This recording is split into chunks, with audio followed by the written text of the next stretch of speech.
नमस्कार साथियों, स्वागत करता हूं आप सभी का एक बार फिर से सक्सेस एग्रीकल्चर इंस्टीट्यूशन के यूट्यूब चैनल पे।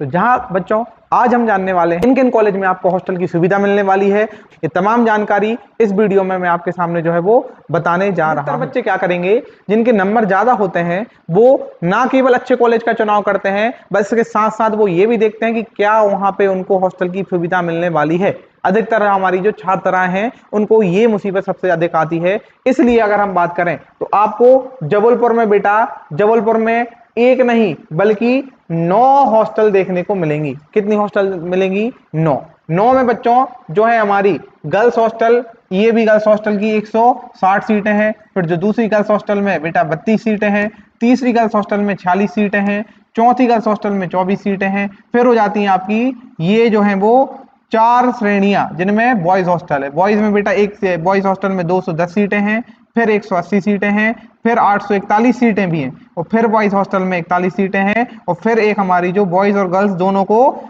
डिपेंड करता है कि आपकी क्या किस तरीके से जो है वो आपकी कंडीशन बन रही है। 15 सीटें जो है वो डॉक्टर नॉर्मन ई बोरलाग अंतरराष्ट्रीय छात्रावास के रूप में भी जो कि हमारी इंटरनेशनल हॉस्टल है उसमें भी आपको अलॉट की जाती है। तो ये हो जाती है हमारी क्या अलग अलग हॉस्टल और उनकी सीटों की संख्या। ये कौन सी हॉस्टल है? ये वो हॉस्टल है जो हमारा कॉलेज ऑफ एग्रीकल्चर, जिसका मेन कैंपस जबलपुर में आपको मिलने वाली है। वहीं कॉलेज ऑफ एग्रीकल्चर इंजीनियरिंग में भी जो है आपके पास गर्ल्स हॉस्टल 1 और 2 आपको बॉयज हॉस्टल जो है वो मिलने वाली है। उसके बाद एक एग्रीकल्चर कॉलेज हमारा जबलपुर हो गया। दूसरा हो जाएगा कॉलेज ऑफ एग्रीकल्चर जो कि रीवा में स्थित है। रीवा में भी बेटा आपको जो है वो 3 बॉयज हॉस्टल देखने की मिलेंगी। यहाँ पे आप देख सकते हैं कि अलग अलग बॉयज हॉस्टल के अलग अलग जो है वो नाम अंकित किए हुए हैं, और यहाँ पे जो है वो आपको इनकी सीटों की संख्या दर्शाई हुई है। जैसे बच्चों ये जो है हमारी ये यूजी की छात्रा जो है, मतलब ये यूजी मतलब आपको ग्रेजुएशन वाले बच्चों को मिलने वाली हॉस्टल है। इसके बाद ग्रेजुएशन के छात्रों मतलब बॉयज के लिए कितनी है बेटा? 110 सीटें यहाँ पे जो है वो मिलने वाली हैं। इसके बाद ये जो बच्चे एमएससी करने वाले हैं मतलब जो पीजी करने वाले हैं ये उनकी हॉस्टल है। और इसके साथ ये आ जाती है हमारी गर्ल्स हॉस्टल जो रीवा कॉलेज में पड़ती है, सरोजनी नायडू कन्या छात्रावास। इसमें भी आपको गर्ल्स हॉस्टल के तहत जो है वो लगभग 58 सीटें जो है वो आपको मिलने वाली हैं। तो इन 2 कॉलेजों में क्या किस तरीके से आपको सीटें मिलने वाली हैं इसका ये जो है वो आवंटन है। इस तरीके से जो हमने अभी जबलपुर में देखा है, यहां भी आपके पास पीजी की कुछ जो है वो आपकी पीजी की जो हॉस्टल्स हैं, कुछ जो है वो आपकी नई हॉस्टल जो है वो यहाँ पे अंकित की हुई थी। उसके बाद अगर हम देखें टीकमगढ़ के कॉलेज ऑफ एग्रीकल्चर में, तो यहाँ भी कन्या के लिए मतलब गर्ल्स के लिए और बॉयज के लिए दोनों तरीके के लिए है। गर्ल्स में बच्चों यहाँ पे लगभग आपको 52 सीटें जो है वो दी जाएंगी, और बॉयज को दी जाएंगी कितनी? 48 सीटें।